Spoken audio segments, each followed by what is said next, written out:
nanga polosa. Et simba lisute. Pour ma comme na moni kuna. Bato ba travailler na nzambe. En tout cas basi ba ke musika. Donc là va, yo ba mission na to pesa yo ozo sango comme il faut. Place lo awe za susute. Ah? Oyoki, allez quittez. Polosa. On na ba taba ni na kale. Na lomo na ke kuna. Na ke kuna. Là va. Ah! On nous a arrangé. Comment ok? Ah ouais, vraiment. Qui ça pas? Et en plus, Nayo qui est commis partout dans l'Europe, dynamique Congo commis partout dans l'Europe. Comment ok? Moussala est commis partout. Tout commis en Suède, tout commis à Paris, tout commis à Lille, tout commis à Bruxelles. Et puis base n'a vu ce toujours Londres, Angleterre.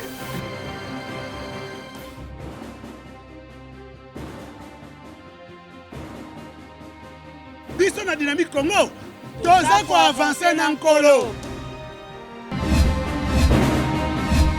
Deuxième partie, mesdames, mesdemoiselles et messieurs, c'est avec sourire parce que je suis de très bonne humeur aujourd'hui. C'est parce que je vois mon rêve en train de s'accomplir. Le Congo est merveilleux. Non, le Congo est merveilleux. Je peux vous dire une vérité. Ce qui se passe actuellement ne devrait se passer que maintenant. Vous avez entendu les Congolais sortir dans la rue.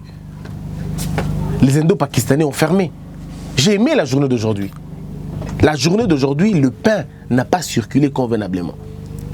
Parce que les alimentations des Indo-Pakistanais qui fournissent les Congolais du pain, je vous dis, c'était fermé. Et je crois que la politique a compris. Les intellectuels congolais ont compris que vous ne pouvez pas dépendre des autres. Lorsque votre économie est extravertie, c'est vraiment compliqué. Lorsque votre économie est entre les mains des étrangers, des expatriés, eh bien rassurez-vous d'une chose, vous êtes encore sous la dépendance totale. Et la seule manière de renverser la tendance, c'est la production locale. Nous devons cerner la problématique de la production. Le Congo doit être en mesure de produire. Le Congo doit être en mesure de s'autosuffire. En termes même en alimentation. Le Congolais doit avoir une autosuffisance alimentaire. Le Congolais doit lutter contre la malnutrition, mais surtout la pauvreté. Et le développement du Congo ne commencera pas dans les grandes agglomérations. Non, le développement du Congo commencera dans les villages. C'est là-bas, c'est là notre grenier. C'est là que nous avons le potentiel agricole le plus important au monde. C'est là que nous pouvons aujourd'hui avoir des grands champs agricoles. Oh, quand je pense encore à Boteka, où il y a c'est des champs à perte de vue. Le palmier, à perte de vue. C'est-à-dire que vous pouvez avoir une production exagérée, je veux dire. Une production, je veux dire, très fructueuse dans la mesure où vous avez le palmier en abondance et donc vous avez l'huile de palme. Pas seulement l'huile de palme, vous avez la savonnerie. Quand vous avez un champ de palmier, vous n'avez pas que l'huile, mais vous avez tous les dérivés du noix de coco. Le noix de palme est une merveille. La culture du noix de palme est une merveille. Ça produit du vin, et alors du très bon vin. Ça produit le savon, et les savons de diverses manières. De diverses manières. On passera à la lingerie, on pensera à, comment on appelle ça encore, au savon antiseptique. Et donc ça veut dire nous pouvons nous-mêmes au Congo avoir au moins 25 marques de savon. Médical, cosmétique, tout ce que vous voulez. On peut en avoir que par le noix de palme, s'il vous plaît. Le noix de palme. Et vous avez l'huile. Vous avez le vin. Nous pouvons avoir comme ça un expert m'a parlé de 17 sortes de vin. Alors 17 sortes de vin, ou même 15 sortes de vin. Seulement dans le noix de palme. Que nous on appelle ça comment encore Matsangantimba. Voilà. Donc il y a Cessé, il y a Ewaka, il y a... non mais... Je vous dis que de merveilles et de merveilles. Et puis le Cessé, il y en a de deux temps. Hein. Il y a le sucré et ce qui est un peu aigre. Ah non mais mes frères. Et vous trouvez tous les Équatoriens autour d'une table avec leur Ewaka, avec leur CC. Et les belles histoires se rencontrent là. Bon, et bien évidemment, beaucoup de mensonges aussi. Et, c'est-à-dire, vous avez vraiment une économie potentiellement florissante. Mais bon, parce que le génie congolais ne fonctionne pas, nous avons tous nos regards dans les mines, tous nos regards dans le diamant, tous nos regards dans le cobalt. Non, mais le noix de palme est beaucoup plus riche que certains minéraux. Je vous rassure. Et puis, l'extraction par exemple du cobalt ou l'extraction du coltan, mais ça coûte beaucoup plus cher que le palmier. Est-ce que vous imaginez un peu? Et vous pouvez produire des tonnes et des tonnes et des tonnes d'huile. Nous pouvons avoir des usines de huilerie, beaucoup d'usines de huilerie, beaucoup alors. Mais bon, qu'est-ce qu'on fait avec? Rien du tout. Ça, c'est simplement pour l'huile. Et ça peut, le palmier là, nous n'avons pas ça seulement à l'Équateur, on a ça partout à travers le Congo. Des étendues à perte de vue. Donc nous pouvons, si nous restructurons convenablement les choses, nous pouvons avoir une dizaine d'usines de production, de transformation et des usines parallèles. Ça veut dire la savonnerie, le vin, ainsi de suite. Et tout ça peut créer de l'emploi, vous n'avez aucune idée. C'est question de placer un bon monsieur au niveau du ministère de l'Agriculture. Eh bien, vous êtes sauvé, quoi. Si vous placez un bon ministre de l'Agriculture qui a un plan de redressement de l'agriculture qui va nous amener à des ateliers, à des conférences, à des forums, à des colloques, à des séminaires, c'est fini, on aura réussi. Il y a des terres et des terres inexploitées dans nos villages. Parce que les gens ont quitté les villages, ils vont à Kinshasa, créant l'exode rural. C'est pourquoi les grandes agglomérations sont aujourd'hui surpeuplées, simplement parce que les gens ont quitté les villages. Je vous ai montré les images de Mbandaka, vous avez vu. 15 km comme ça, 25 km, c'est vide. C'est vide, inhabité. Mais ce sont des terres qu'on n'exploite pas. Il faut exploiter ces terres-là. Mais pour les exploiter, il faut quoi? Il faut une politique rationnelle, une politique de vision. Malheureusement, on n'a pas ces choses. Et donc, on réussira à le faire quand on est dans cette position-là. Je vous ai parlé là du palmier, mais je ne vous ai pas parlé du café, je ne vous ai pas parlé du cacao, je ne vous ai pas parlé du riz. À l'époque, le riz de Bumba produisait une grande quantité de riz. Mais quand les investisseurs sont arrivés ici, les fossoyeurs, quand ils arrivent, le Ghana va nous surplomber, le Ghana va nous tuer.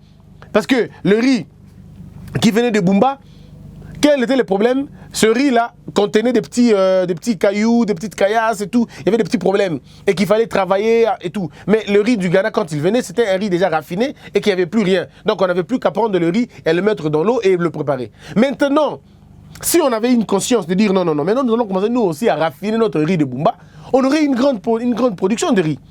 Mais malheureusement, on a laissé ça. On pense que la Chine est mieux que nous et nous on ne peut rien faire. Mais non, nous avons les conditions d'avoir des riz, d'avoir le riz ici. On peut en avoir. Mais pourquoi on n'en a pas? Tout simplement parce que nous ne sommes pas, informés et nous ne voulons pas non plus nous informer. Vous avez le café. Le café, au-delà de tout ce que vous voyez là, au-delà de la caféine que le café produit, parce que la caféine, on en a besoin. Vous savez que la caféine, elle est médicale, hein? Elle est médicinale. On en a besoin. Le café, au-delà du fait que ça soit un truc qui nous permet de prendre notre déjeuner et tout, mais c'est d'abord un produit médical et que la pharmacie en a besoin. Mais bon, que voulez-vous mes frères? Que voulez-vous mes frères? Le cacao, la même chose. Mais malheureusement, tout ce que je vous dis là, on a ça. On a ça au Congo. Nous avons la production la plus importante que la Côte d'Ivoire. La production la plus importante que la Côte d'Ivoire. Ce que la Côte d'Ivoire produit, nous pouvons produire 6 fois que la Côte d'Ivoire. 6 fois que la Côte d'Ivoire en termes de cacao. Mais comment on s'explique que nous n'avons rien? Comment ça s'explique? C'est parce que vous avez eu des jouisseurs au lieu des travailleurs. Et donc il faut changer la manière de faire les choses. Il faut trouver un moyen d'exister convenablement pour changer notre pays. Alors passons directement aux informations. Je vous ai parlé qu'il est possible que Félix Tshisekedi n'ait pas de gouverneur. Ça se dessine déjà. Il est très possible. Pourquoi? Parce que les députés provinciaux ont accepté, sauf la négociation de la dernière minute, mais ils ont visiblement accepté la consigne du FCC. Et c'était clair, voter pour le PPRD, voter pour le FCC. Et donc, la capitale de Kinshasa, selon certaines personnes, Félix Tshisekedi ne veut pas laisser Kinshasa. Il dit avec la majorité ou sans la majorité, le gouverneur doit provenir de lui. Il doit avoir le contrôle sur le gouverneur de Kinshasa. Pourquoi ce choix? Il est le seul à le savoir. Jusque-là, rien n'a filtré. Mais il faut parler aux gens aujourd'hui pour dire aux Congolais que les gouverneurs, pour la plupart des cas, seront le gouverneur du FCC. Vous me croirez. Vous me croirez après. Ça va être le gouverneur du FCC. Mais le problème n'est pas que ce n'est pas la fin. Non. Les gouverneurs dépendent de l'exécutif. Et la Constitution a donné la possibilité au président de la République de révoquer le gouverneur, mais pas de nommer. Il ne peut que révoquer, mais il ne peut pas nommer un gouverneur. Les assemblées provinciales ne vont pas déranger beaucoup le chef de l'État parce que le chef de l'État a le pouvoir, par le ministère de l'Intérieur, de dissoudre les assemblées en cas de problème. Donc là aussi, il n'y a pas vraiment beaucoup de problèmes. Mais il est toujours important parce que ces gouverneurs-là constituent ce qu'on appelle les leviers du pouvoir. S'ils freinent le développement, ils freinent le développement. Mais là, maintenant, il faudrait que le chef de l'État ait une force, je veux dire, de pouvoir réglementer certaines choses, organiser certaines choses. Et comment le faire? Comment réussir à le faire? C'est quand le président de la République comprendra qu'il est temps de monter au créneau et dire assez avec telle chose, assez avec telle autre. Là où le président ne peut pas contrôler, c'est au niveau des gouverneurs. Comment? Parce que les gouverneurs, quand ils sont élus, les gouverneurs sont élus. Ils ne sont pas nommés malheureusement. Donc le président de la République ne pourra peut-être pas contrôler leur installation. Il ne pourra pas. Mais il pourra contrôler leur gestion, mais pas leur installation. Parce qu'ils vont venir des urnes et ça va être compliqué. On connaît comment ça se passe. Donc je crois qu'il est important qu'on vous le dise. Et je vous avais annoncé hier, rappelez-vous, je vous avais annoncé que les armes, vous avez entendu des armes. Oh, bah, qui m'ont qui place-t-elle? Ces armes-là ont été, au moment où nous vous parlons, une bonne partie rapatriées. On les a retracées, rapatriées. L'information selon laquelle les chars de combat ont été nuitamment ramenés à la base militaire, parce que ces chars de combat se seraient retrouvés à Kingakati.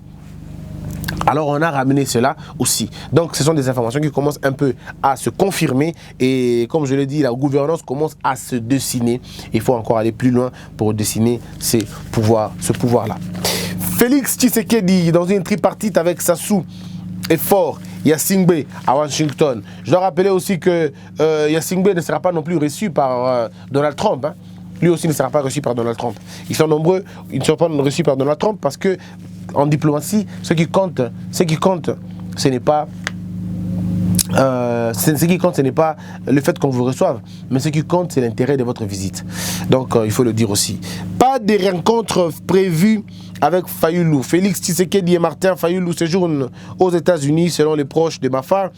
Il n'y a pas de rencontre prévue entre les deux personnalités. Non, répond un proche du candidat de la coalition Lamuka à la dernière présidentielle qui a requis l'anonymat à 7 sur 7 CD. Il n'y a pas de rencontre prévue entre Fayulu et Félix Tshisekedi, affirme-t-on avant d'ajouter qu'une prétendue rencontre pourrait un jour intervenir dans un cadre plus défini. Et d'enchaîner, Martin Fayulu lui-même a eu à répondre à la question en affirmant que Félix est son frère, son ami, mais les rencontrer dans les circonstances pareilles, ce n'est pas possible. Peut-être demain, dans un cadre défini, non pas comme ça en catimini. C'est seulement aux alentours du 8 avril prochain que Martin Fayulu Madidi va prendre son avion pour retourner en Europe, notamment à Londres et en Grande-Bretagne, alors que le chef de l'État achève sa mission officielle. Vous avez donc ce que les informations parlent. Alors, qu'est-ce qui se passe Qu'est-ce qui se passe maintenant au niveau du FCC? Le FCC est une coalition électorale qui se transforme en coalition politique. Mais malheureusement pour eux, ils ne sont pas enregistrés à l'État congolais et non plus même à l'Assemblée nationale. Et donc, ils existent comme ça dans l'informel. Et c'était entendu. C'était quoi leur entente? Nous allons aller ensemble, on va gagner ensemble et on partagera équitablement. En fait, le FCC est une plateforme qui regroupe plusieurs partis politiques. Or, tous ces partis politiques avaient besoin de sièges. Les autres avaient besoin des gouvernorats, d'autres avaient besoin des ministères, d'autres avaient besoin de quotas au niveau des assemblées, des gouvernements provinciaux et tout. Et maintenant, ils se rendent compte que seul le PPRD commence à beaucoup gagner, à beaucoup avoir. Le PPRD commence maintenant un peu à empêcher les autres d'émerger. Et vous avez suivi hier, ou avant-hier, le propos de M. Makila, qui en avait un peu marre, son ras-le-bol. Il dit, on en a assez, quoi. C'est pas comme ça qu'on s'était entendu. Le PPRD commence à en faire un peu de trop. Est-ce qu'on se rappelle, mes frères? Rappelons-nous, il y a 2 mois, je vous avais promis, je vous avais dit que dans 6 mois, le FCC va commencer à accuser son premier signe de convulsion. Parce que ce qui se passe au FCC, c'est la convulsion tout simplement. Le pouvoir est en train de convulser, le pouvoir est en train d'agoniser, mais personne ne le voit. Au lieu de l'euthanasier politiquement, non, nous préférons nous entretuer. Et c'est comme ça. Oh, ça, ce n'est que les débuts. Parce que le PPRD va tout gagner, parce qu'il faut dire, hein, le PPRD a besoin de se refaire politiquement. Il faut qu'il existe autrement. Dans l'élection des gouverneurs, vous avez vu ce qui se passe. Il y a Mondo Simba et Zoé Kabila qui se battent presque. Hein, qui se battent. Ils sont presque les 2 candidats en vue. Ils veulent tous diriger la province. Et le candidat Zoé Kabila est, lui, protégé, je veux dire ça, par le FCC. Alors, mais Zoé Kabila n'est pas le choisi de tout le FCC là-bas. Non. Il y a certains partis qui ont accepté de laisser tomber parce qu'ils ne se voyaient pas bien. Mais ces partis-là avalent leur haine, ils avalent leurs problèmes, ils gardent ça. Ce sont des bulles de frustration qui se forment petit à petit. Et il faudrait dire aux Congolais que ne vous en faites pas. Cette nébuleuse va s'écraser tôt ou tard. Elle va s'écraser tôt ou tard. Real de Madrid, à un moment donné, avait du mal à jouer parce qu'il y avait beaucoup de talents là-bas. Et quand il y avait beaucoup de stars, pas de talents mais des stars, tellement beaucoup de stars, chacun voulait marquer son époque et ça ne marchait pas. Et là, maintenant, vous êtes en train de voir des guerres d'appétit, des confirmations d'existence politique. Je vais exister, pas toi. Je vais exister, pas toi. Et donc, tout le problème se tourne à ce niveau-là. Et je crois qu'il est temps de profiter simplement de leur dispute pour le mettre à terre. Félix tombe dans le piège. Félix tombe dans un piège. Qui le dit? C'est le modérateur. Le vrai modérateur titre Félix tombe dans un piège. Et je vais lire pour vous. Il aurait, rien que pour sa survie politique, Félix devrait imposer les blackouts sur les élections de gouverneurs, même sans preuve formelle de corruption. La seule clameur publique était suffisante pour motiver sa décision. Voilà encore, voilà là où je dis que l'intellectuel congolais risque d'induire qu'à Félix Tshisekedi en erreur grave. Nous sommes en droit pénal. Le droit pénal est de stricte interprétation. La clameur publique ne suffit pas. Ne suffit pas pour condamner quelqu'un. Non. La clameur publique ne suffit pas. Ce qui suffit, c'est l'établissement de preuves. L'article 16 de la Constitution.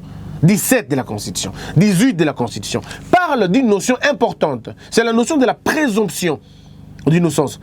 C'est une notion... Non mais attendez, c'est sacro-saint. On ne peut pas jouer avec. Vous n'arrêtez pas les gens sur base des clameurs. Sur base d'une clameur. La clameur, on peut la créer. La clameur, on peut la fonder. Il faudrait que la culpabilité de quelqu'un, cela soit établi. Mais quand vous demandez à Félix Tshisekedi d'annuler l'élection de gouverneur, non, mais il annulera sur base de quoi? Sur base de quel document, de quel élément? Il n'en a pas le droit. Il n'en a pas le droit. Le président, dans des conditions extrêmes comme ça, ne peut prendre que des mesures conservatoires. Il peut prendre des mesures conservatoires pour permettre au pouvoir judiciaire de travailler convenablement. Mais il ne peut pas décider comme ça, on annule l'élection sénatoriale, de gouverneur. Non. Je l'ai toujours dit, si vous vous sentez gêné par cela, saisissez le Conseil d'État. Monsieur Nanga est en erreur sur toute la ligne. Il est en erreur et dans la faute sur toute la ligne. Saisissez le Conseil d'État et le Conseil d'État vous donnera raison. C'est le Conseil d'État qui dira non, non, non, non. Monsieur n'a pas le droit, il a violé l'administration. Ça ne se passe pas comme ça. Et vous saisissez la Cour constitutionnelle pour inconstitutionnalité de l'article 160 alinéa 2e. Alors, vous pouvez saisir la loi, les instances compétentes et on va arrêter cela. On peut même annuler. La Cour constitutionnelle peut annuler une loi qui viole la Constitution. Et la loi ici, la mesure de M. Nanga, viole la Constitution. Et comme elle viole la Constitution, le résultat, c'est la annuler. On pouvait même annuler l'élection sénatoriale par la Cour constitutionnelle. Pas le président de la République, mais la Cour constitutionnelle. Mais vous savez, en politique, il y a des coups que l'on fait aux autres. Donc, s'il vous plaît, ne demandez pas à Félix de le faire. Non, non, pas du tout. Si M. Félix le fait, il va violer la loi. Et s'il viole la loi, je ne saurais pas le protéger. Je serai ici en train de dire, Monsieur le Président, vous avez violé la loi et ce n'est pas bien. Parce que je crois que le président de la République n'a pas besoin de flatteurs. Le président de la République a besoin de gens qui peuvent lui regarder dans les yeux et lui dire « Monsieur le Président, ici vous vous êtes trompé ». C'est de cette façon-là qu'on va élever notre pays. C'est de cette façon qu'on peut élever notre pays. Je crois aussi que si la flatterie était érigée en infraction, beaucoup de choses allaient changer, quoi. Si on avait érigé la flatterie en infraction au Congo, même pour un temps, même pour 5 ans, question seulement de nous éduquer convenablement, on va arrêter ces choses-là. Parce que ça en est de trop, quoi. Tout le monde pense qu'il peut venir donner au président de la République une leçon ou même un conseil d'arrêter qui que ce soit, de faire quoi que ce soit. Non. Le régime où l'on tuait, où l'on massacrait, où l'on torturait les lois, ce régime est passé. Le régime qui n'avait aucun respect pour les lois, ce régime-là est passé. Maintenant, nous devons fonder une autre république basée sur essentiellement des valeurs, basée sur le respect des textes. Parce qu'il ne faut pas que quelqu'un soit supérieur au texte. Il ne faut pas que quelqu'un soit au-dessus des textes. Ce que la loi dit, nous devons le faire. Ce que la loi ne dit pas, nous ne devons pas le faire. Ce que la loi interdit, ne le faisons pas. Nous pouvons encore, je comprends, si la loi ne dit rien, oui, on peut avoir des pratiques, je comprends. Mais quand la loi est claire, pourquoi vous allez vouloir vous entêter? Pourquoi allez-vous vouloir vous entêter? Je crois que ce Congo a besoin d'hommes et de femmes. Il y a Malunga, il y a bien, Bato Bazana Bouania, Bato Bayebi. Et je crois qu'on va terminer par là. Mais avant de terminer, permettez-moi de vous passer, comme on fait toujours, un petit conseil. Un petit conseil, une petite analyse sur notre République. Moi, je me dis toujours que quand une société est remplie de médiocres, la pensée est morte. Quand une société est remplie de médiocres, la pensée est morte. La culture de l'excellence se meurt. Nous devons développer la culture de l'excellence dans notre pays. C'est très important. La culture de l'excellence dans nos débats. La culture de l'excellence dans ce que nous faisons. La culture de l'excellence dans ce que nous recherchons. Il ne faut pas qu'on reste trop bas, trop bas, trop bas. Ça ne sert absolument à rien. Nous devons bannir la haine dans notre raisonnement, quoi. Il ne faudrait pas, quand on vous voit en train de raisonner, que l'on sente que cette personne, il réfléchit, mais avec la haine, quoi. Non. Vous devez être pur de l'intérieur, être rempli d'amour, rempli de compassion pour le développement de notre pays, parce que nous en avons vraiment besoin. Au-delà de la haine, parce qu'il faut dire que la haine a pris les dessus sur la raison, arriver au point de ne plus reconnaître à l'autre l'existence. Est-ce que nous arrivons à un moment donné, nous nous posons la question de savoir quel est l'avenir de ce pays? Comment allons-nous construire ce pays? On a eu une gouvernance des escrocs, une gouvernance des aventuriers, une gouvernance des farceurs, des fallacieux. Mais est-ce qu'on va continuer avec ce régime-là? Allons-nous continuer avec ce système-là où il faut changer les choses? Mais comment on fait pour changer les choses? Comment on fait pour régler l'affaire? La seule manière, c'est de changer nos mentalités. La seule manière, c'est de cultiver en nous un esprit patriotique. Et l'esprit patriotique, c'est fait avec le culte de l'excellence, la culture de l'excellence. Nous devons rechercher l'excellence dans tout ce que nous faisons. Le Congolais doit quitter les à peu près. Le Congolais doit quitter la légèreté. Le Congolais doit quitter la facilité. Le Congolais doit inspirer le mieux, inspirer le vrai, inspirer le bien. Si nous arrivons à inspirer ces choses, les choses vont changer. Bannissons la haine qui nous caractérise. Bannissons la méchanceté qui nous gouverne. Mais faisons alliance avec la paix, avec l'amour, avec l'excellence. Et surtout avec le travail, parce qu'il n'y a pas mieux que ça. Notre avenir est rempli de peur, rempli d'horreur et rempli de la désolation. Quand nous regardons rationnellement notre pays, on se dit, est-ce que nous allons nous en sortir demain? Quand nous regardons que la majorité de la population est jeune, mais quel type de jeune? Une jeunesse désœuvrée, une jeunesse dépourvue de la connaissance, une jeunesse qui s'adonne à la boisson, qui s'adonne à l'ambiance, qui s'adonne aux femmes et aux hommes, à l'impudicité, qui s'adonne aux futilités, qui dépense tout son argent aux futilités. Et vous voulez qu'on développe un pays comme ça? Non. Qu'est-ce que l'avenir nous dit? Quand nous regardons l'avenir du Congo, qu'est-ce que nous nous disons? L'homme politique congolais est le problème du Congo.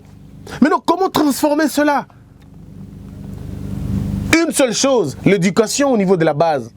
Nous devons sauver nos enfants qui sont encore petits, de petits innocents. Je vous ai présenté Dove, je vous ai présenté Béni, que des génies. mais qui peut-être ne finiront jamais leurs études parce que papa est pêcheur et que maman n'est qu'une femme de champ. Ces enfants ne verront jamais l'université, pas parce qu'ils ne veulent pas, mais parce qu'ils n'ont pas les moyens d'aller à l'université. Et c'est le Congo de demain. Ne vous en faites pas, c'est le Congo de demain. Et inévitablement, ce sont eux qui vont nous remplacer. On sera parti à cause de l'âge, à cause de l'âge, à cause des maladies, à cause de la mort. On partira. Ce sont ces jeunes-là qui viendront. Et quand j'entends les gens parler de la Bible, quand j'entends les gens parler de Dieu, je me pose la question, ce Dieu-là que vous priez n'existe pas. Parce que le Dieu n'est pas un Dieu de farceurs. Le Dieu n'est pas un Dieu des hypocrites. Dieu a tout donné à ce pays. Il ne pourra plus vous donner d'autre chose. Il vous a tout donné. Mais c'est vous qui ne voulez pas vous en sortir. Quand vous sacrifiez vos enfants, vous compromettez votre avenir. Sacrifiez l'éducation des enfants, mais vous compromettez l'avenir. On a déjà appris aux enfants comment flatter les gens. Ces petits enfants nous ont vus à l'école avec Komo. Quand on arrive, on dit Koemba, papa Enzalesili, papa Enzalesili. Parce que hier, on leur avait donné des choses. Je me dis, mais avec cette jeunesse, on est mort. On est mort avant de mourir. On est mort avant de mourir. La conscience d'un pays, c'est au niveau de la base. C'est là, c'est la base. Parlez aux écoles françaises, allez aux écoles portugaises, allez aux écoles chinoises, allemandes, allez aux écoles au Shanghai, allez aux écoles indonésiennes. On apprend déjà aux petits-enfants le travail, on apprend aux petits-enfants la culture de l'excellence, on apprend aux petits-enfants le maximum, on ne leur apprend pas les minimums. Aïe, on ne leur dit pas Nzamba Kosala. Ah non, jamais. On ne dit pas ça aux enfants chinois, Nzamba Kosala. On ne dit pas ça aux enfants américains, Nzamba Kosala. On enlève cette question-là.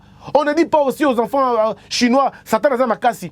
La notion de Satan et de Dieu est bannie. On a enlevé ça. On a mis la notion de l'intégrité, du travail, de la recherche, du goût de l'excellence. Ce sont des choses qui font développer un pays. Aucun pays au monde n'a été développé par sa religion. Aucun, même pas un seul.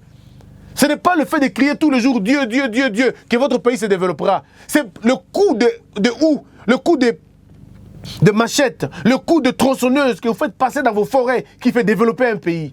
C'est le coup de marteau, c'est le coup de marteau, le coup de filet, la capacité que vous avez à prendre le poisson dans l'eau, à le mettre dans le marché. C'est ce qui fait de vous un pays développé. Pas parce que vous priez beaucoup, quoi.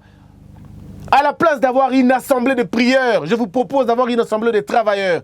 À la place d'avoir autant d'églises, ouvrez des hôpitaux, ouvrez des instituts, ouvrez des hôpitaux, ouvrez des bibliothèques, ouvrez des usines. Votre pays va se développer. Dieu n'est pas contre le développement. Dieu n'est pas contre l'émergence. Connaître Dieu n'abrutit pas, chers frères. Connaître Dieu n'est pas une excuse de ne pas travailler.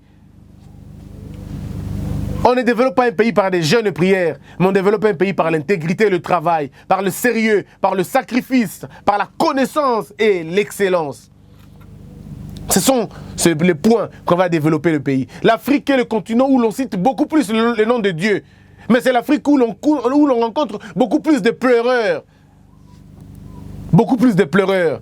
Que des églises remplies de demandeurs. Nzambe Sunga, Nzambe Sala. Un Dieu qui ne donne que le mariage sans donner l'argent pour supporter ce mariage. Un Dieu qui ne donne que des enfants mais sans donner l'argent de supporter ses enfants. Un Dieu qui ne donne que la santé, entre guillemets, mais qui ne vous donne pas la possibilité de rester longtemps en bonne santé. Et les gens sont là, hein, longévité, longévité, longévité. Mais on n'a pas besoin de vivre longtemps au Congo. Non, même dans le monde.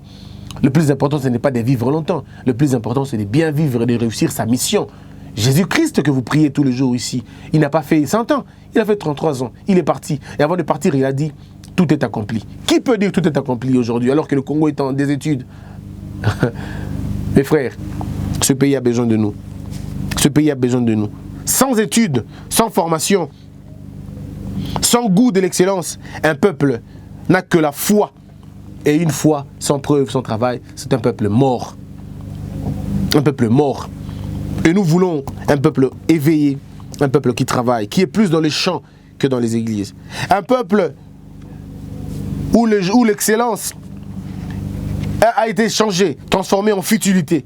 Un peuple qui a perdu le sens du labeur, le sens de l'honneur, le sens de la crédibilité. Un peuple qui ne fait que demander Pesangay, Pesangay, Pesangay, Sombelangay, Kabelangay, un Sopeka. C'est compliqué. Un peuple sans responsabilité. Un peuple qui ne consomme que les adages inutiles et futiles. Monde en co, monde à béton. c'est quel type de peuple? Borizanga Kombo. C'est ça le peuple. Chatolia, Sogochete Kopola, Basala Kaka, on ne sait jamais. Que des slogans qui ne vous amèneront nulle part. Des slogans qui vous ont abêtis, qui vous ont abrutis. Mais le peuple excelle dans ça. Et quand on va voir la consommation de ce peuple, on se rend compte que c'est une consommation des aventuriers. Et c'est compliqué. C'est compliqué. Une nation qui ne se préoccupe pas de l'éducation et de la croissance spirituelle de sa jeunesse, c'est un État qui se manque de son avenir.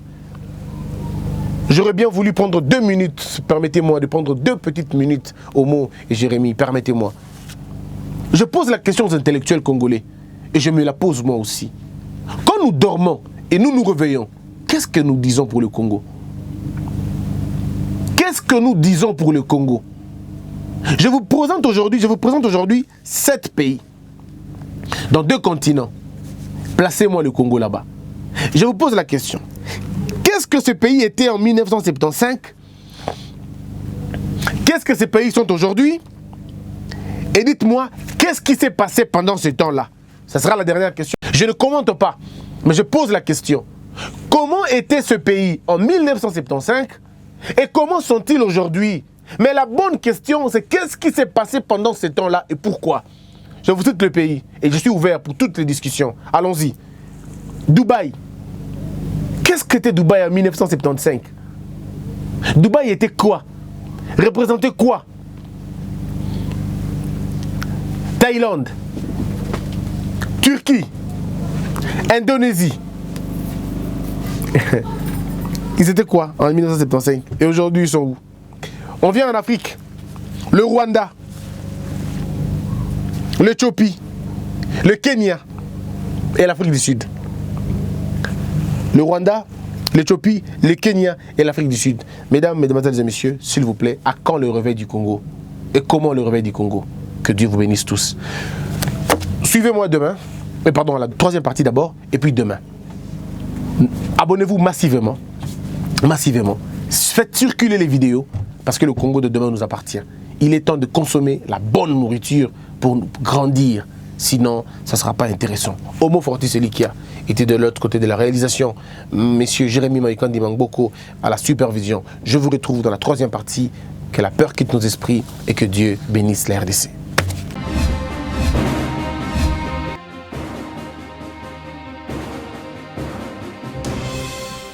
Patron nga Polosa et simba lisute. Pour moi comme na moni kuna, patron ba travailler na Nzambe. En tout cas basi ba ke musika. Donc là va, yo ba mission na to pesa ozo sango comme il faut. Place no awe za susute. Ah? Oyoki, allez quittez. Polosa. Là-bas! Ah! Oh, nous avons un orange. Comment coquette? Ah, vraiment. Qui ça? Et en plus, il y a qui ont commis partout dans l'Europe, dynamique, Congo, commis partout dans l'Europe. Comment coquette? Moussala est commis partout. Tu commis la Suède, tu commis à Paris, tu commis à Lille, tu commis à Bruxelles. Et puis, base, n'a vu ce toujours Londres, Angleterre.